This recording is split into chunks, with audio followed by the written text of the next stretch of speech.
My own son called me dead weight in front of everyone. That afternoon, something inside me shattered, but what he didn't know was that I had already made a decision. Subscribe now, because what I did next, nobody saw coming. I never thought the most painful words would come from my own son's mouth. Not in a private moment. Not in a heated argument behind closed doors. No. Michael chose to humiliate me in front of more than 40 people at my grandson's birthday party. Surrounded by his buddies, his neighbors, people who knew me as Frank, the retired teacher who always showed up with a smile and a generous gift. Dead weight. Those two words echoed across the backyard like a gunshot. I saw how conversations just stopped. How people's eyes awkwardly darted down to their paper plates. How the kids kept running around, not understanding that something terrible had just been broken. My son, my only son, had just ripped my dignity away in front of everyone. But what Michael didn't know, what Patricia, his wife, couldn't imagine, is that the moment didn't destroy me. It woke me up. Because that same night, sitting alone in my empty living room, in the house he grew up in, where his mom passed away, where I thought I'd built a legacy of love, I picked up the phone. I opened Google, and I typed 5 words that would change everything. Estate planning attorney Austin. Before I continue this story, I want you to know something. If you've ever been made to feel like you're in the way, like you're a burden, like your age makes you insignificant, this story is for you. Because what you're about to hear isn't just my story. It's a reminder that dignity doesn't have an expiration date, and that sometimes silence is the best answer, when it's followed by action. Let me take you to that Saturday afternoon, the day it all changed. But to understand what happened, you need to know who I am. Not just the old man who was insulted, but the man I was before that moment, the father who sacrificed everything, the husband who mourned the greatest loss, the teacher who taught values that, ironically, his own son forgot. Because when Michael spat those words out like poison, he wasn't just attacking me. He was spitting on his mother's memory, on 42 years of honest work, on every sacrifice I made so he could have what I never had. And that could not go unanswered. But my answer wouldn't be a scream. It wouldn't be a scene. I wouldn't give him the satisfaction of seeing me broken, begging, or desperate. My answer would be strategic, legal, final. Because at 70 years old, I've learned something that arrogant young people don't understand. True strength isn't in your muscles. It's in your patience, in your planning, in knowing exactly when and how to act so the blow is precise, clean, and irreversible. Michael thought he was putting me in my place that day, that he'd finally worked up the nerve to tell his old dad that he wasn't needed anymore, that he was in the way, that his opinions didn't matter, that his presence was an inconvenience. What he didn't know was that he was the one digging his own grave, and I, with all the calm in the world, was simply holding the shovel. This is my story. The story of Frank Morales, a retired teacher who taught respect for 4 decades, only to discover his own son never learned the most important lesson. But it's also the story of how a 70-year-old man reminded his son that age brings wisdom, not weakness. That love has limits, and that the most valuable inheritance isn't money, it's dignity, and that nobody was taking from me. My name is Frank Morales. I'm 70 years old, and for 42 years, I was an elementary school teacher at Crestview Elementary, right here in Austin, Texas. I wasn't a famous teacher. I didn't win state awards. I wasn't in the papers. But every single morning for 4 decades, I walked into a classroom with the same mission: to teach kids that respect, honesty, and hard work are the pillars of a decent life. The irony: I spent 42 years teaching values that my own son decided to throw in the trash. I retired 3 years ago. It was a quiet retirement with a modest pension, about $2,800 a month. It's not a fortune, but having paid off my house and having always lived within my means, it's more than enough to live comfortably, with dignity. There's that word again, dignity. Maybe it's the most important word in this story.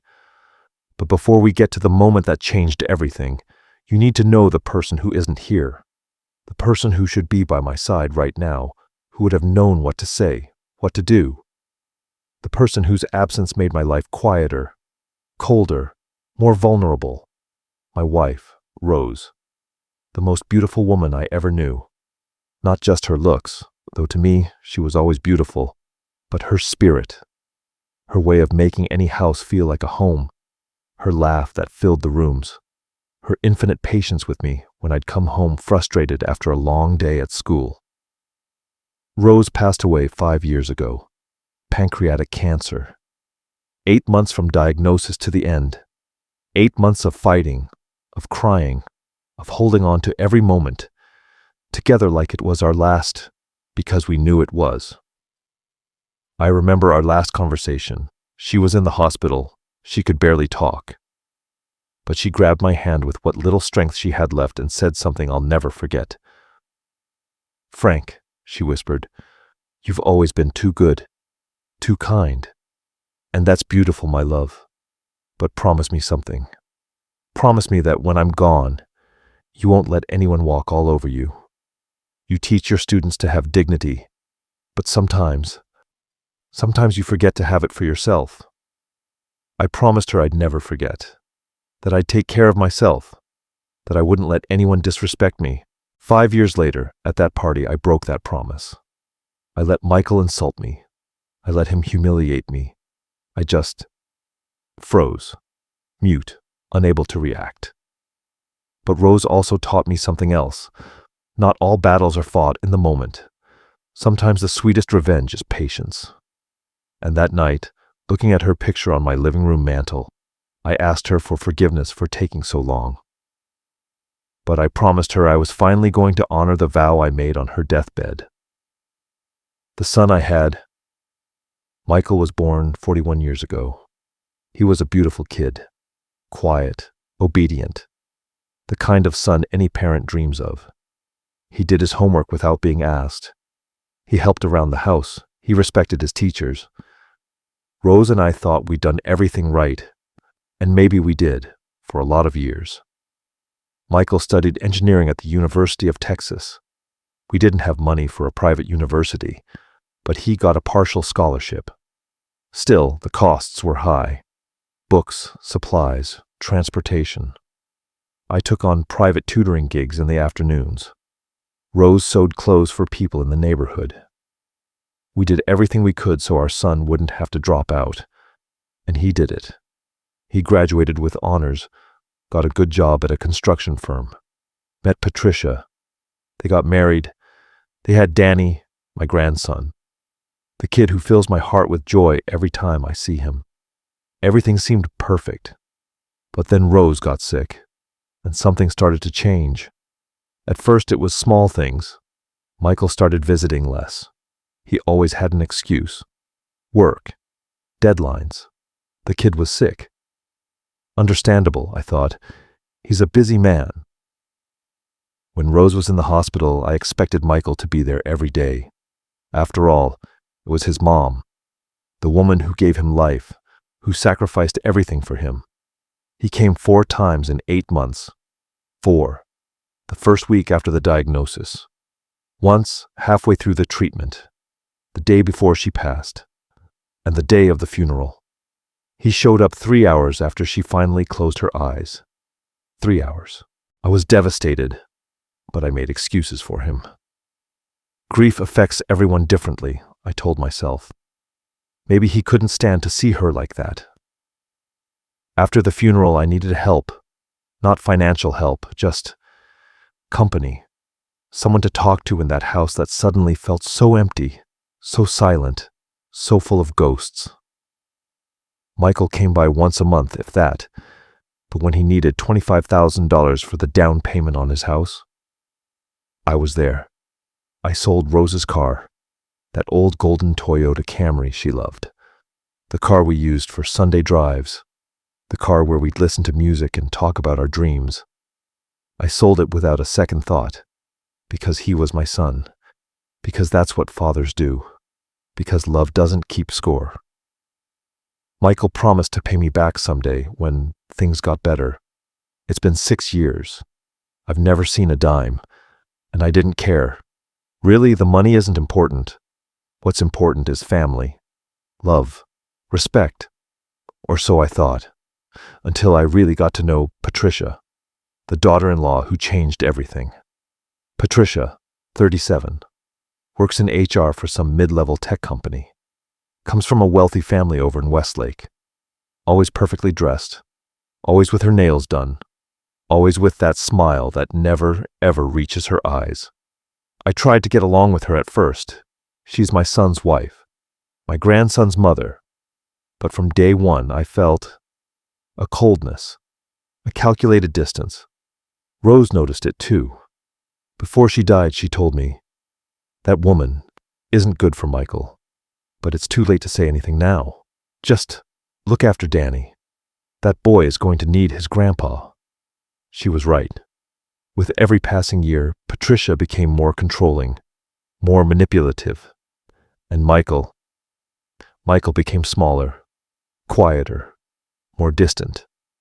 Until we got to that Saturday, the day of the party, the day my son called me dead weight.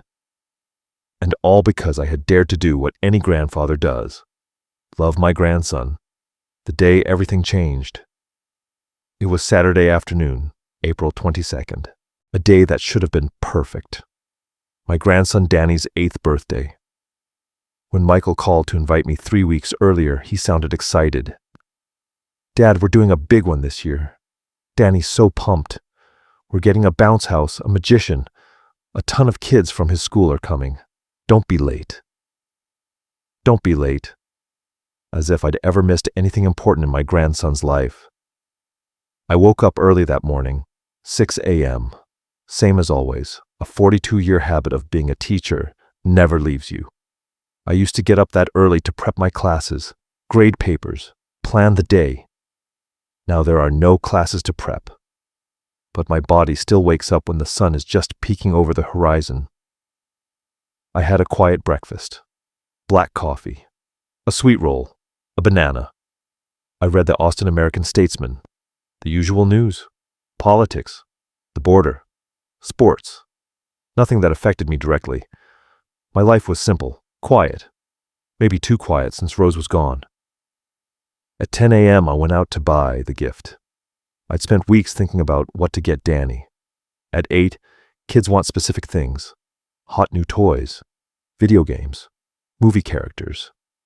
But I wanted to get him something special, something with meaning. And then I saw it at a local bike shop, a bright red bicycle, shiny, beautiful, with training wheels you could take off when he was ready, a basket on the front, a silver bell that made a cheerful ding-ding. It was identical to the bike Michael wanted when he was 8, the same age as Danny now. But back then, I was a young teacher, not making much. We were a humble family. Rose and I could barely cover the basics. We couldn't afford that bike. It cost almost a month's salary. I remember how Michael looked at me when I told him we couldn't buy it. He didn't cry. He didn't throw a tantrum. He just looked down and said, "It's okay, Dad. I get it. Someday I'll have one." That memory haunted me for 33 years. The resignation in his eyes. The disappointment he tried to hide. The way he never asked for a bike again. Now I had the chance to give my grandson what I couldn't give my son. To close that circle. To create a beautiful memory. The bike cost $350. Nearly half my monthly pension check. But I didn't hesitate for a second. I pulled out my card and paid. The salesman wrapped a huge red bow on the handlebars. Perfect, I thought. Danny is going to go nuts. I got to Michael's house at 3 p.m. The party officially started at 3:30, but I wanted to get there early to help with whatever they needed. That's just me, always willing to lend a hand. Dead weight. The words hadn't been spoken yet. but they were already floating in the air, waiting for the perfect moment to destroy me. I rang the doorbell. I could hear music inside, laughter, the sound of kids playing. The party had already started, even though I was early. Patricia opened the door. She was wearing a light blue dress, perfect makeup, hair professionally styled. She looked like she was going to a wedding, not a kid's party in her own backyard. She looked me up and down before speaking. "Frank, you're early." "Not Dad." "Not Frank. Good to see you." Just Frank. Like we were colleagues. Like I wasn't the father of the man she married. "Hi, Patricia. Michael told me to come at 3 to help out." Her smile was so fake it hurt to look at. It never reached her eyes. "Oh, that's sweet. But everything's handled. I hired a catering service. There's nothing to do." She looked at the bike I was struggling to hold. It was heavy. My 70-year-old arms aren't what they used to be. But I had carried it from the car to the door with determination. "Another bike?" Her words sounded like an accusation. "It's special," I explained. "It's just like the one Michael wanted when he was Danny's age." Patricia's eyes narrowed. "Well, but just leave it in the backyard with the other gifts." She stepped aside to let me pass. I walked in, wheeling the bike. The house was decorated with blue and white balloons. Banners with Danny's name hung from the ceiling. There was a long table full of food, a full BBQ spread, sliders, salads, sodas, juices. A separate table for adults with craft beer and wine, and in the center, a huge, 3-tiered Spider-Man cake. It all looked expensive, very expensive, too expensive for an 8-year-old's party. But it wasn't my business. Michael had a good job. If he wanted to spend his money on an elaborate party, that was his decision. I crossed the living room into the backyard. There were at least 25 kids running everywhere. A huge, castle-shaped bounce house dominated one side of the yard. A magician was trying to make balloon animals, while kids screamed in excitement. Kids Bop was blasting from professional-looking speakers, and there was Danny, my grandson. His round face, his bright eyes, his smile that melts my heart every time I see it. "Grandpa!" he shouted when he saw me. He ran toward me with his arms wide open. I crouched down, wincing a little. My knees aren't what they used to be. But I managed to get low enough for him to give me a huge hug. His hug smelled like sugar and happy kid sweat. "Happy birthday, champ," I said, kissing his head. "Grandpa, what did you get me?" His eyes went straight to the bike with the bow. "It's a surprise. You'll open it with the other gifts, okay?" "But Grandpa..." He was cut off by Patricia's voice from the patio door. "Danny, leave your grandpa alone and go play with your friends." The way she said it, "Leave your grandpa alone." Like I was a bother to my own grandson. Danny obeyed, running back to the bounce house. I watched him jump and laugh with his friends. At least he was happy. That's what mattered. I wheeled the bike over to a mountain of wrapped presents. There had to be 30 or 40 boxes. Video games, toys, clothes. The other parents had brought everything. My bike looked huge next to the other gifts. It stood out. Maybe too much. Michael came out of the kitchen, phone in his hand. As always, that damn phone seems permanently attached to his hand. "Hey, Dad." He didn't look up, just kept texting. "Hey, son. Beautiful party." Yeah, it wasn't cheap, but it's worth it. Patricia wanted it to be unforgettable. "You nailed it. Looks incredible." Michael finally looked up.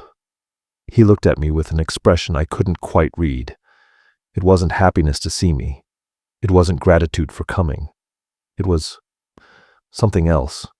Something uncomfortable. "Dad, a lot of parents from the school are here. Some of Patricia's work friends. You know, important people. Please, don't. Don't start with your stories." "My stories?" For 42 years I told stories to children. stories that taught values, that made them laugh, that made them think. And now my son called them my stories, like they were something to be ashamed of. Don't worry, I'll be quiet. Cool, thanks. Michael went back to his phone and walked back inside.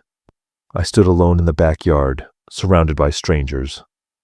Other parents were chatting in groups, laughing, drinking beer. No one talked to me. No one included me in their conversations. I was the old man in the corner, the grandfather who was in the way. I found an empty plastic chair near a table and sat down. From there I could watch Danny play. That was enough. I didn't need conversations. I just wanted to see my grandson be happy on his special day.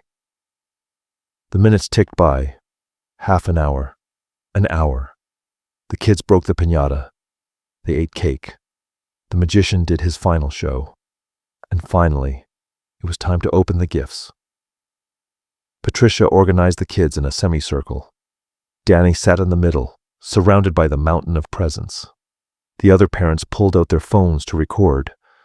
I stayed in my chair, watching from a distance. One by one, Danny tore open the gifts. Each time he'd shout with excitement. A new video game, a robot, Legos, clothes, books, balls. Everything piled up around him in a chaos of wrapping paper and bows. And then it was my bike's turn. The biggest one, the most visible, the one impossible to ignore. Danny ripped off the bow. When he saw the red bike, his shout was different, louder, more genuine. A bike! A red bike! Mom! Dad! Look! It's perfect. He jumped up and ran to the bike. He touched it like it was a treasure. He rang the bell. He smiled from ear to ear. My heart swelled. It was worth every penny, every bit of effort to carry it, just to see that smile. But then I looked at Patricia, and her expression said it all. She wasn't happy. She was furious. I looked at Michael. He was watching Patricia, waiting for her reaction, like a kid waiting for permission to speak. Patricia walked over to Danny. What a nice bike, sweetie. But you already have two. You don't need another one. But Mom, this one is red and it has a basket. I know. It's nice. But maybe we should return it and get you something you really need. The world stopped. Return it. She wanted to return my gift. It's from Grandpa, Danny said, looking at me. I can keep it, right, Mom? Patricia looked me right in the eye. We'll talk about it later, Danny. Now finish opening your gifts. The party went on. But something had changed. I could feel people looking at me. I could hear whispers. The other parents had noticed the tension. By 5:30, most of the guests started to leave. The kids were exhausted. The parents were ready to escape. I stayed to help clean up. I stacked chairs. I collected paper cups. I put trash in bags. Nobody asked me to. That's just how I am. Always helpful. Always considerate. Dead weight. It was 6 p.m. when it happened. The backyard was almost empty. Only 3 couples remained. Friends of Michael and Patricia. People my age or younger. Well-dressed people with expensive watches and talk of investments and vacations. I was in the kitchen, washing a few dishes.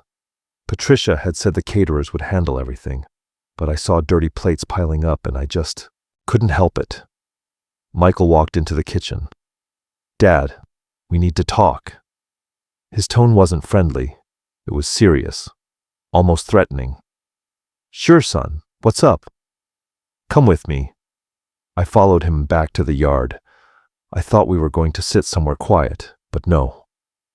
We stopped right next to the table where his friends were drinking beer.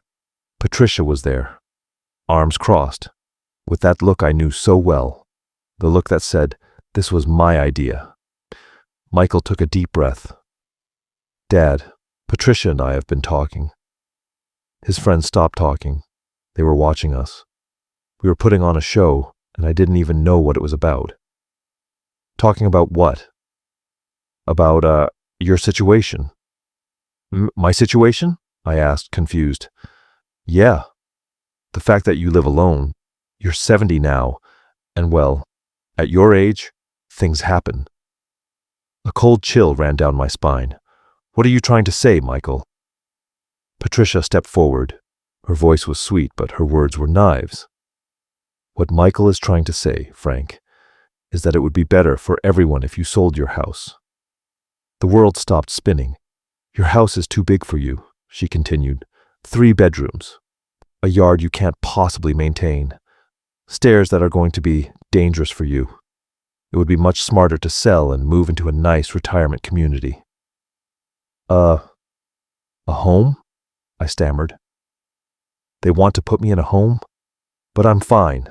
I'm perfectly capable of taking care of myself. Michael raised his voice. His friends were definitely watching now. Dad, don't be stubborn. You're just dead weight. You don't get that you're in the way. Time stopped. The air left my lungs. The words echoed in my head like church bells at a funeral. Dead weight. You're in the way. Michael kept going, as if he hadn't just destroyed his father. You're always just showing up. Always wanting to give your opinion on how we raised Danny. Always with your boring stories about when you were a teacher. Patricia and I need our space. Patricia put her hand on Michael's shoulder. A possessive, territorial caress. Besides, Frank, your house is worth a lot. You could sell it. Give us part of the money to expand this house. Danny really needs his own playroom. And with what's left, you can pay for a very dignified retirement home. Everybody wins. Michael's friends were silent, awkward. 2 of them were staring at their phones, pretending not to listen. One woman stood up, muttering she had to leave. But I couldn't move. I was paralyzed. My legs wouldn't respond. My heart was pounding so hard I thought it would burst. My son, my only son, the boy I raised, the young man whose college I helped pay for, the man I'd given $25,000 to, which he never paid back. My grandson's father. He had just asked me to disappear from his life. And on top of it, he wanted my money. Michael, I said, my voice trembling, I can't believe you're saying this. It's the truth, Dad. Someone had to tell you. But I never just show up. I always call first. I never give my opinion on Danny unless you ask. You're in the way, Patricia interrupted, her voice cold as ice. That's the reality, and it's time you accepted it. I looked around, searching for what? Support? Help? But Michael's friends avoided my gaze. One of them walked back toward the house, mumbling something about the bathroom. Danny was inside, watching TV. Thank God. Thank God he didn't hear this. Didn't hear his father destroy his grandfather. Michael crossed his arms, mirroring Patricia's stance. So? What do you say? You'll think about it? It wasn't a question. It was an order disguised as one. I have to go. That's all I could say. My voice came out broken, a mere whisper. I walked toward the house. My legs were shaking. Every step was a superhuman effort. I walked through the living room. Danny saw me from the couch. Grandpa, you're leaving? You're not staying for dinner? I couldn't answer. If I opened my mouth, I would cry, and I was not going to give them that satisfaction. I wouldn't break down in front of them. I reached the front door. I opened it. I walked out. The cool evening air hit my face. I walked to my car. My hands were shaking so badly I couldn't get the key in the lock. First try. Failed. Second try. Failed. Third try. It finally went in. I sat in the driver's seat. I closed the door. I put my hands on the steering wheel. And there, in the silence of my old car, on the street in front of my son's house, as the sun set, the tears finally came. The longest night. I don't know how long I sat in that car. 10 minutes. An hour. Time stopped having meaning. There was only the pain. A pain that wasn't physical, but it was worse. The kind of pain that rips something out of your insides. Something that never grows back. Finally, I started the engine. I drove home on autopilot. I don't remember the route. I don't remember the red lights. I don't remember if there was traffic. I just remember pulling into my driveway, parking, turning off the engine, and sitting there again. My house looked different that evening. Emptier. Quieter. As if it knew what had just happened. I went inside. I locked the door behind me. The silence hit me like a fist.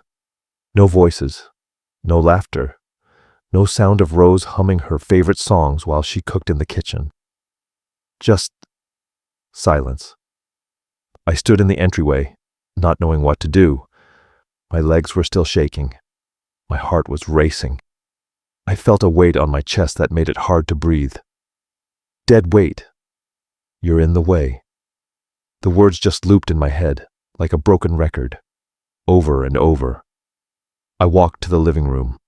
I collapsed onto the couch. The same couch where Rose and I watched movies on Friday nights. Where Michael used to fall asleep as a little boy after a long day of playing. Where we celebrated every Christmas for 30 years. Now it was just an old piece of furniture, worn out, like me. I looked around the room. The pictures on the walls looked back at me. Michael as a baby, in Rose's arms. Michael at his first communion. Michael graduating from UT in his cap and gown. Michael on his wedding day, smiling next to Patricia. In every single one of those pictures, I was there, off to the side, smiling, proud, thinking I was building something beautiful, a family, a legacy of love. What a fool I was. I got up from the couch. I walked up the stairs to my bedroom. Each step felt like a mountain. My knees protested. My back ached. Maybe Patricia was right. Maybe I was too old for this house, for these stairs, for this life. I got to my bedroom. I sat on the bed I shared with Rose for 44 years. Now I slept in it alone, always on the same side, because the other side, that was still hers. I took off my shoes. I lay down, still in my clothes. I stared at the ceiling. I counted the cracks in the paint. 42. I counted them hundreds of times during the sleepless nights after Rose died. I closed my eyes. I tried to sleep, but sleep wouldn't come. Only the images, the words.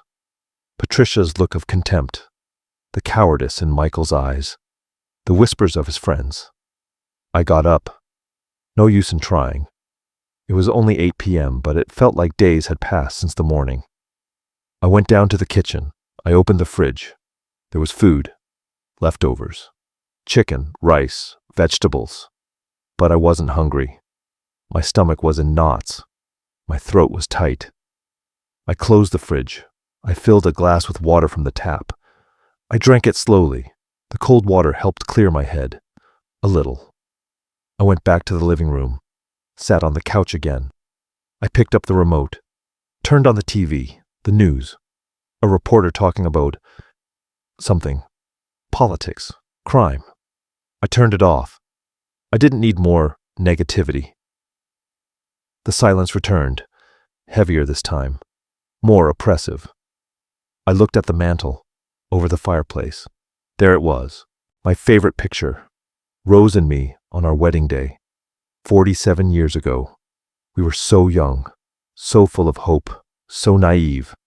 I got up, I walked to the picture. I picked it up. I ran my fingers over the glass frame, over her smiling face. My love, I whispered. What do I do? Obviously, there was no answer. The dead don't talk. But sometimes when I'm alone, when the pain is too much, I swear I can hear her. I put the picture back.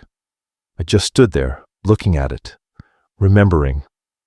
I remembered the day she told me she was pregnant, the way she squealed with joy, how she hugged me so tight I could barely breathe, how we cried together. I remembered the sleepless nights when Michael was a baby, how we'd take turns calming him down, how Rose would sing lullabies in her soft voice. I remembered his first day of school, How Michael clung to Rose's legs, crying that he didn't want to stay. How she comforted him, promising she'd be right back to pick him up. How he ran to us that afternoon, so excited, telling us everything he'd learned. I remembered every birthday, every Christmas, every Sunday family dinner, the meals, the laughter, the talks, the shared dreams. When did it all get lost? When did we stop being a family and start being strangers? Maybe it was when Rose died. She was the glue that held us together. Without her, Michael and I, we just didn't know how to connect. Or maybe it was when Patricia came into our lives. From the beginning, she created distance. From the beginning, she made me feel like I was in the way. Or maybe it was me. Maybe I really am just dead weight. Maybe my visits were annoying.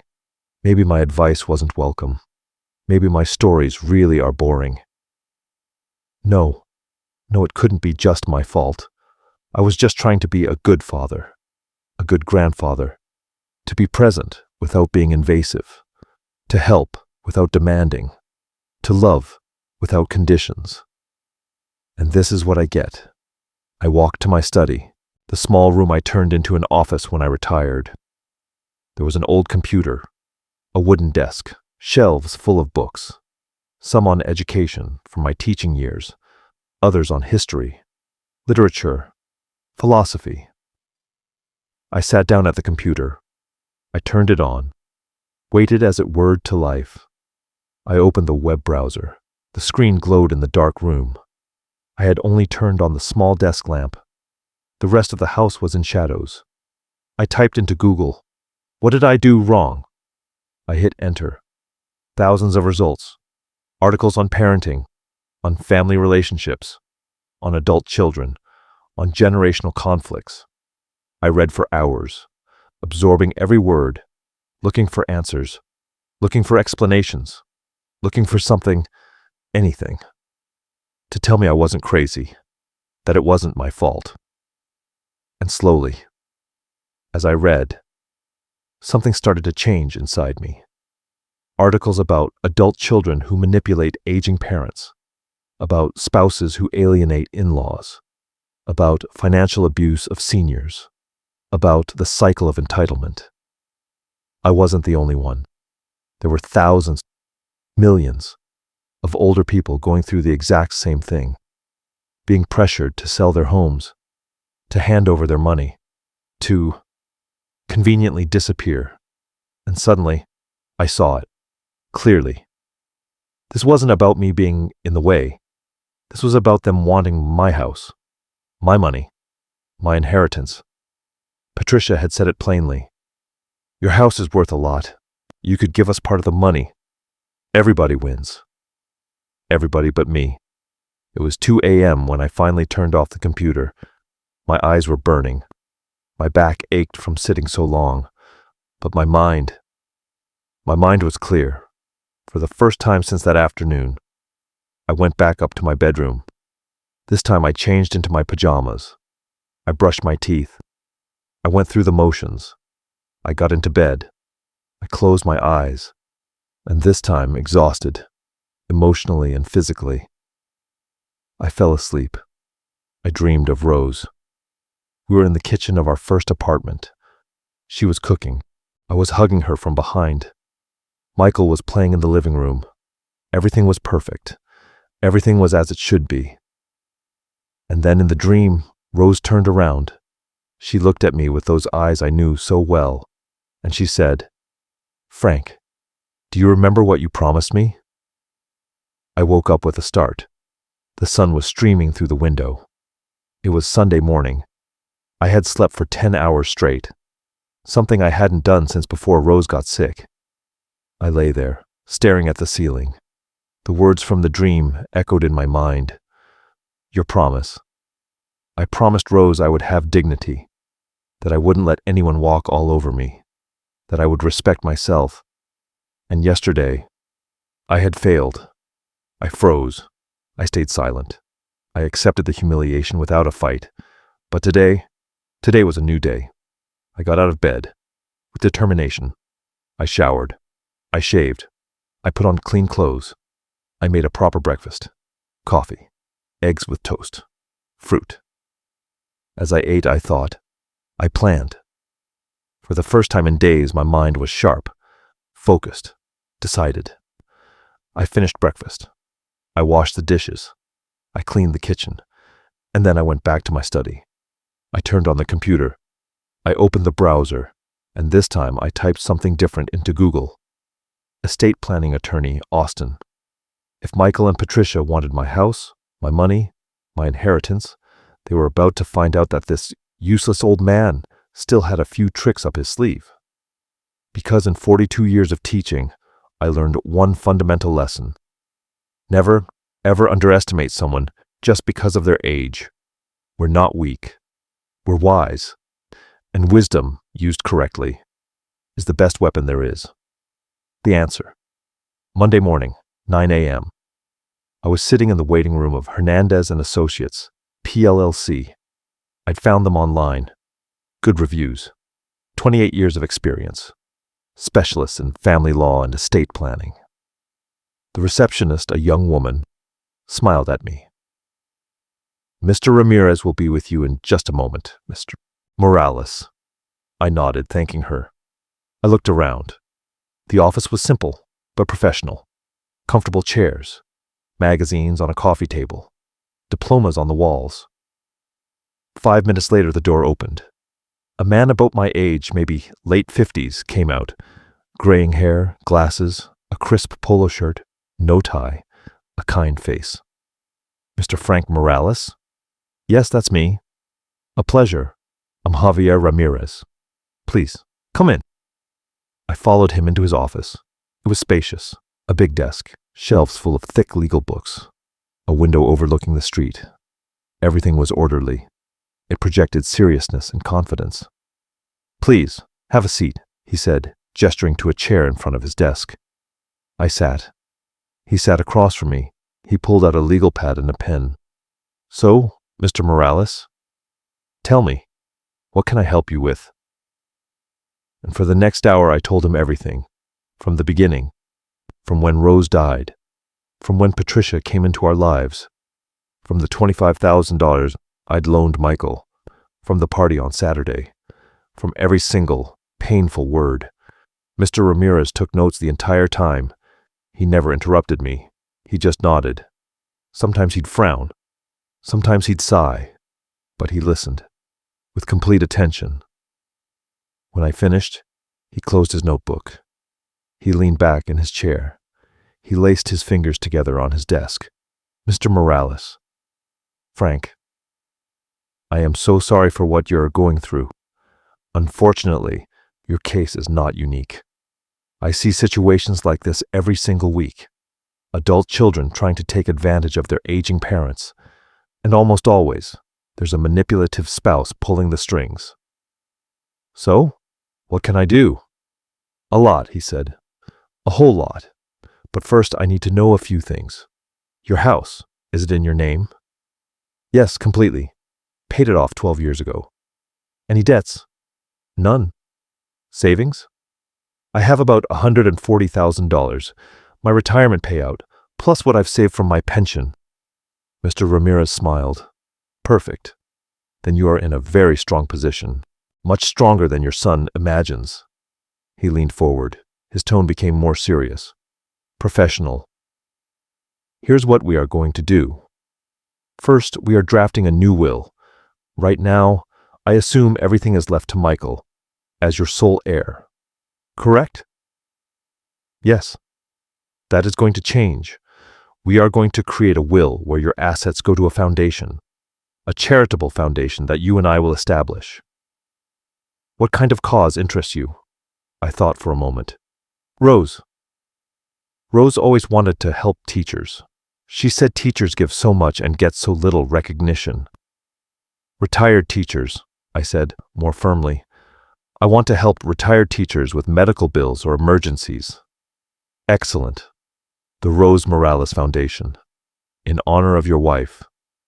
I felt a lump in my throat hearing her name like that. Rose would be so proud.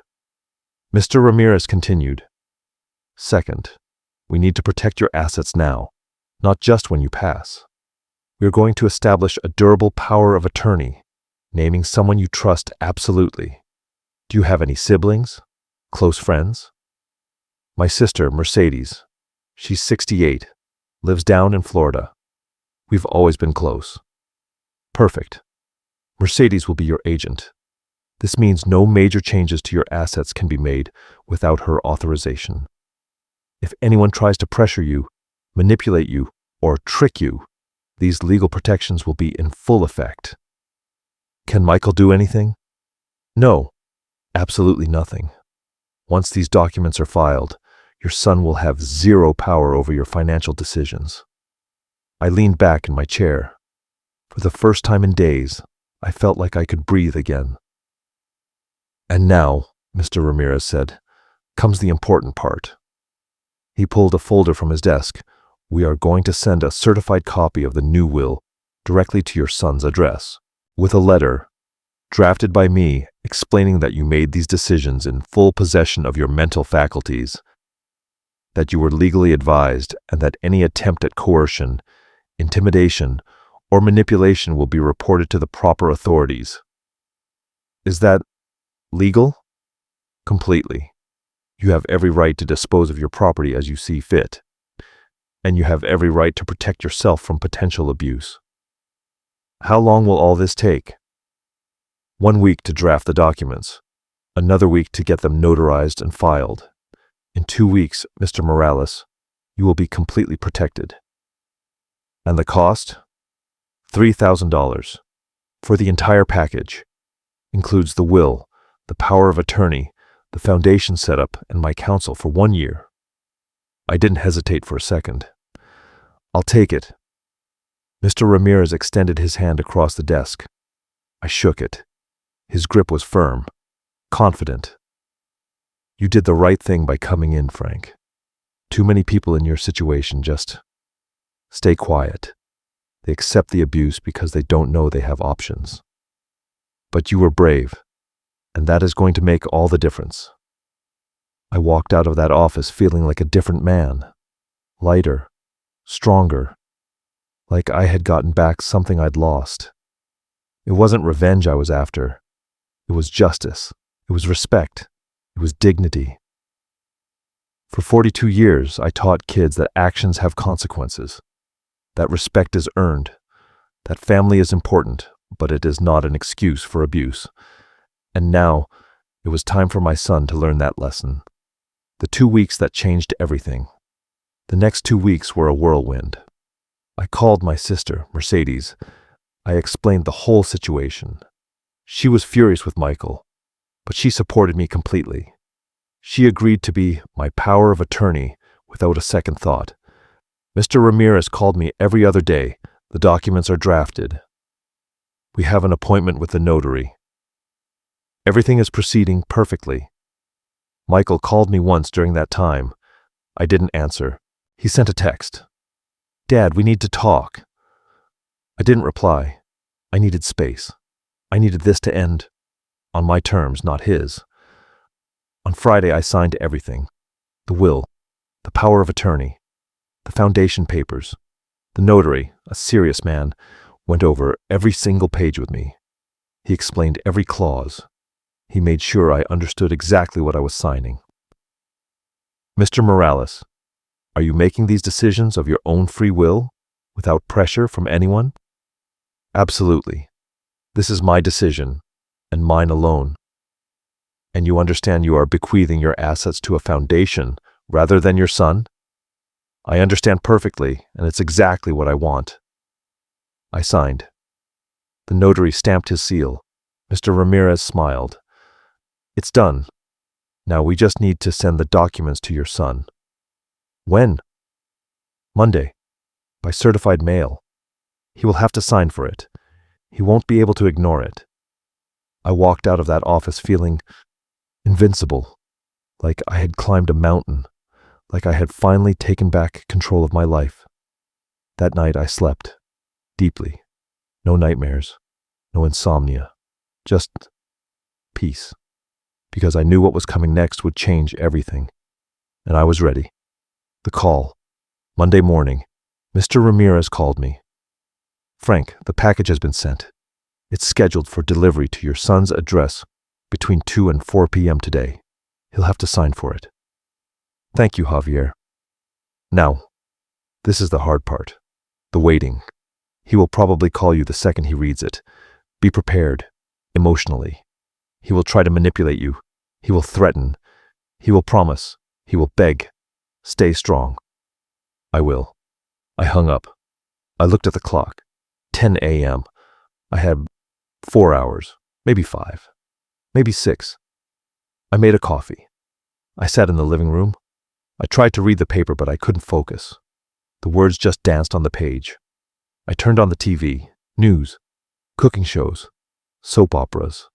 Nothing held my attention. I turned it off. The silence returned. But this time, it wasn't oppressive. It was expectant. The calm before the storm. At 3:20 p.m., my phone rang. Michael. My heart jumped. I took 3 deep breaths, and I answered. Hello? Dad? His voice was different. Tense. Almost scared. It's me. Hello, Michael. Dad, we just got some documents from a lawyer. What is this? What does this mean? I leaned back in my sofa. My voice came out calm. Calmer than I felt. It means exactly what it says, Michael. But Dad, it says you changed your will. That your house, your money, it's all going to some foundation? What foundation? The Rose Morales Foundation. In honor of your mother. It's going to help retired teachers with medical emergencies. Silence on the other end. I could hear his breathing, fast and shallow. But Dad, that's our inheritance. Our. That word again. As if my 42 years of work belonged to him. As if my house, bought with my sweat, was his divine right. Michael, let me explain something to you. This is not your inheritance. This is my property. That I earned. That I paid for. And I can do with it whatever I think is right. But we're family. Sons inherit from their fathers. That's how it works. Families respect each other, Michael, and you disrespected me in the worst way possible. Dad, I was mad that day. I said things I shouldn't have, but you can't just punish me like this. Punish you? I'm not punishing you. I'm protecting myself. You're the one who said it. I'm dead weight. I'm in the way. My stories are boring, remember?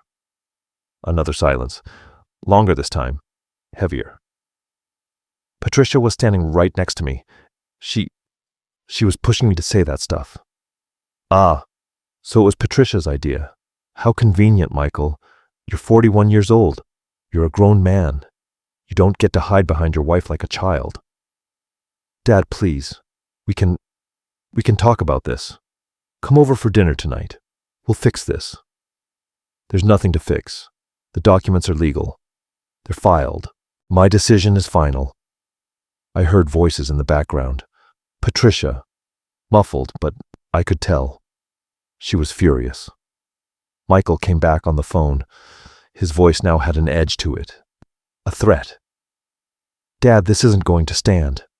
We'll contest the will. We'll prove you weren't in your right mind. That this lawyer manipulated you. I almost smiled. Mr. Ramirez had predicted this, word for word. Go ahead, try. But let me tell you something. My lawyer has 28 years of experience. The documents include a full psychological evaluation, dated last week, confirming I am perfectly lucid. They include signed affidavits from my doctor. They include testimonials from neighbors and friends. If you try to contest this, you will just waste thousands of dollars on lawyers and time. And the only thing you'll accomplish is making this all public, letting the whole world know how you tried to take advantage of your elderly father. I never. You called me dead weight. You humiliated me in front of your friends. You told me I was in the way. And then, as if that wasn't enough, you demanded I sell my house and give you the money. And now you want to play the victim? It wasn't like that. You're exaggerating. I have witnesses, Michael. Your own friends heard the whole thing. If necessary, they'll be deposed. More voices in the background. Patricia was screaming now, loud and clear, words I'd rather not repeat. Dad, Patricia says that. I don't care what Patricia says. This conversation is between you and me, father and son. Or what's left of that. What does that mean? It means my entire life I taught you values, respect, gratitude, dignity, and you chose to forget all of it. Your mother would be so ashamed. Don't you bring Mom into this. Your mother is everything in this, because she made me promise, on her deathbed, that I would never, ever let anyone walk all over me, and that promise, that includes you. Silence. The longest one yet. I could almost hear, was Michael crying? Or was that just my imagination? Dad, please, just give me another chance. I'll come to your house. We can talk. I'll apologize. Properly. This conversation is over, Michael. The documents are final. Your mother would be proud that I finally learned to respect myself, to have dignity, something I taught you, and you forgot. And I hung up. My hands were shaking, but not from fear, from something else. Power, control, justice. The phone rang again, immediately. Michael. I didn't answer. It rang again, and again, and again. 17 missed calls in 3 hours. I didn't answer a single one. 8 months later. It's been 8 months since that Saturday. Since the party. Since the words that changed everything. The Rose Morales Foundation is officially registered. We've already helped 4 retired teachers. Mr. Hector with his cataract surgery. Mrs. Lucia with her diabetes medication. Mr. Ernesto with repairs to his home after a storm. Mrs. Carmen with funeral expenses when her husband passed. Every time I sign a check from the foundation, I feel like Rose is smiling somewhere, that she's proud, that I finally kept my promise. My sister, Mercedes, visits me from Florida every month. We have long talks. We go out to eat. We go to the movies. She reminds me I'm not alone. Michael called 22 more times after that first day. The first few calls were desperate, then angry, then pleading. Finally, he stopped calling. Patricia tried to approach me once, at the Kroger. Frank, we really need to talk. I turned my back and walked away. I have nothing to say to her.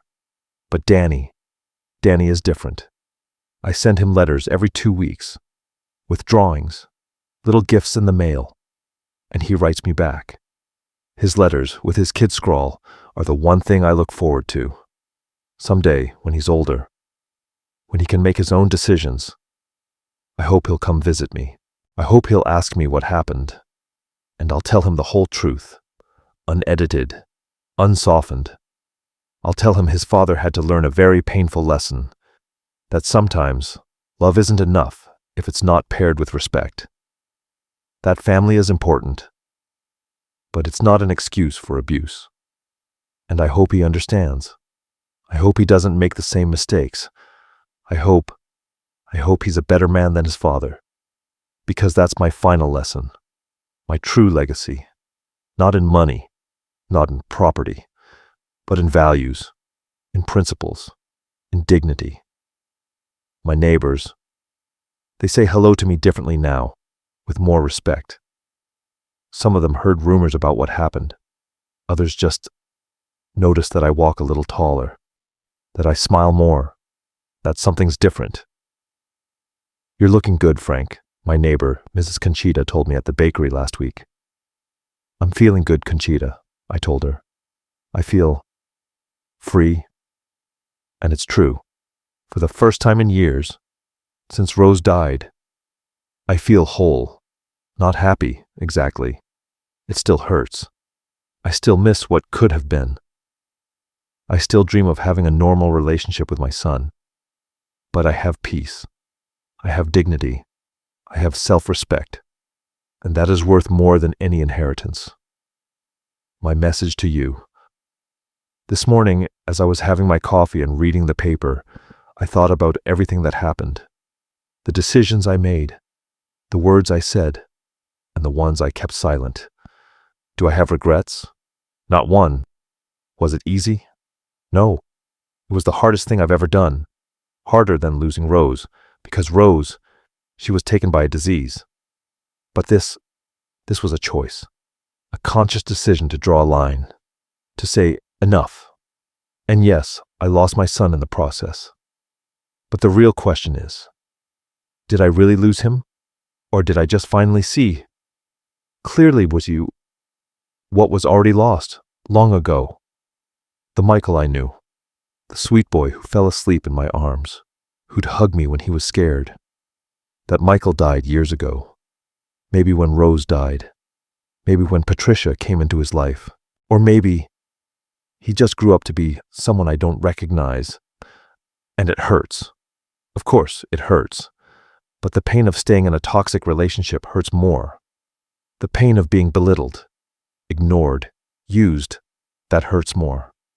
The pain of betraying the promise I made to Rose, that hurts more. So I chose this pain. The clean pain of separation.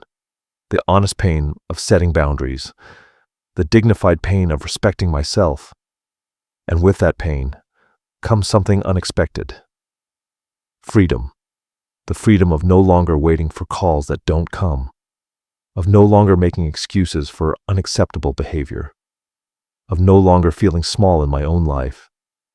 If you are listening to this story and it feels familiar, if you have a son, a daughter, a relative who makes you feel invisible, insignificant, dead weight, I want to tell you something. You are not alone. You are not exaggerating, and it is not your fault. But I also want to tell you this. You have options. You have power. You have rights. Get legal help. Find a good lawyer who specializes in family law and estate planning.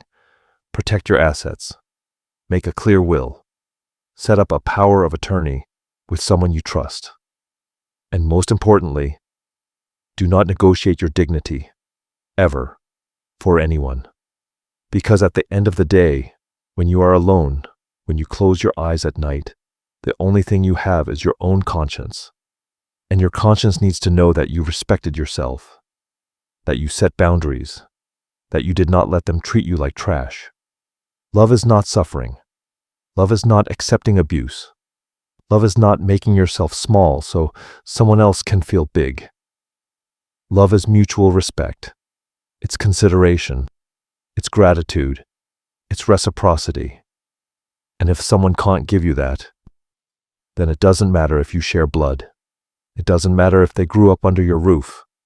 It doesn't matter how many sacrifices you made. You have the right to walk away. You have the right to protect yourself. You have the right to live your final years in peace, not in constant anxiety about the next humiliation. Dignity doesn't have an age. It doesn't expire. It doesn't retire. Dignity is forever. And no one, absolutely no one, has the right to take it from you, not even your own son. 3 practical tips. Before I go, I want to give you 3 practical tips. Listen closely, because these could save you. 1. Find a trusted lawyer who specializes in family and estate law. Don't wait until there's a conflict. Do it now, today, tomorrow, this week. Review your will. Set up your power of attorney. Legally protect your assets. It costs money, yes, but it is worth every single penny. 2. Make a clear will. Very clear. No ambiguity. Specify exactly what goes to whom and why. Include evaluations that you are of sound mind. Get it notarized. Get it filed. Make it ironclad. 3. Remember this, always. Love is measured in respect, not in inheritance. If your children only value you for what you're going to leave them when you're gone, then they don't value you. They value your money. And that is not love. That is greed, disguised as family affection. Dignity has no price. You can't buy it. You can't sell it. You can't negotiate it. It's the one thing you carry with you from the day you're born to the day you die. And it's the only thing that truly matters. Final. I am Frank Morales. I'm 70 years old. I was a teacher for 42 years. I lost my wife. I lost my son. But I did not lose my dignity. And that story, that lesson, that is my true legacy. If this story touched your heart, if it made you feel something, if it made you think, leave a heart in the comments. Tell us what city you're watching from. Austin, New York, Chicago, Los Angeles, Miami. Everyone is welcome. We want to say hello. We want to know you're not alone. And if you've lived through something similar, if you're going through a situation like this, share your story in the comments. Not to air dirty laundry, but to build a community. To remind each other that we deserve respect. That age is not weakness. That experience is wisdom. Because every comment you leave, every story you share, might help someone else. It might give another father, another mother, another grandparent the courage to make the tough choices, to get help, to set boundaries. And if you're young, if you're listening to this and you have aging parents, take a moment. Think about how you treat them. Think about how you talk to them. Think about whether you value them or just what you can get from them. Because someday you will be old too. Someday your kids will be where you are now. And what you plant today, you will harvest tomorrow. Every week, we share real stories about people who found their dignity, who set boundaries, who respected themselves. Subscribe to the channel and hit the notification bell. Because these stories aren't just entertainment, they're life lessons. They're reminders that it's never too late to stand up for yourself. Share this video with someone who needs to hear it. With your parents, with your grandparents, with that friend you know is suffering in silence. Because sharing this story might just change a life. It might give someone the courage to act, to get help, to say enough. And remember, growing old isn't about becoming weak. It's about becoming wise. And wisdom, used correctly, is the greatest power there is. We'll see you in the next story. Take care of yourself. Respect yourself, always. And never ever forget that you deserve dignity. No matter your age, no matter your situation, no matter what, your life is yours. Your decisions are yours. And your dignity is yours. No one can take it from you unless you let them. And you're not going to let them, are you? Until next time.